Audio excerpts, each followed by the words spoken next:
প্রাথমিক বিদ্যালয়ের সহকারী শিক্ষক শূন্য পদে নিয়োগে অনিয়ম এবং দুর্নীতি হয়েছে বলে অভিযোগ করেন নিয়োগ বঞ্চিতরা। সকালে জাতীয় প্রেসক্লাবের সামনে মানববন্ধন করে নিয়োগ বঞ্চিতরা। তাদের দাবি 2018 সালে লিখিত ও মৌখিক পরীক্ষায় উত্তীর্ণ হয়েও নিয়োগ বঞ্চিত করা হয়েছে তাদের।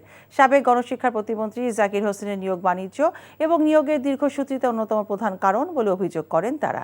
এ সময় সঠিক তথ্য যাচাই করে নিয়োগের উদ্যোগ গ্রহণ করার জন্য অন্তর্বর্তীকালীন সরকারের কাছে দাবি জানান মানববন্ধনে অংশগ্রহণকারীরা।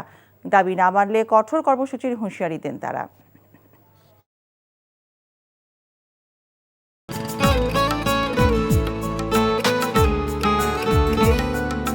আপনার নামটা? নীলা। রাহুল। ওকে, এই মেয়েটারে তোর ভাবি সবাই কেমন লাগবে? আপনাকে না বলছে আমাকে ফলো না করতে? ফলো কেন করতেছিলেন? আপনাকে দেখতে ইচ্ছে করে আমার, আপনার সাথে কথা বলতে ইচ্ছে করে। আমি কি করবো ঠিক বুঝতে পারছি না। ওরে বাবা, ওই মেয়ে, অথচ তারে তুমি চিনো না? হ্যাঁ,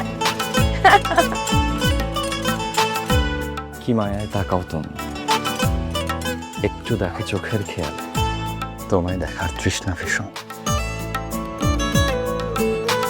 ভালোবাসায় বুঝি দেনা পাওনা থাকে?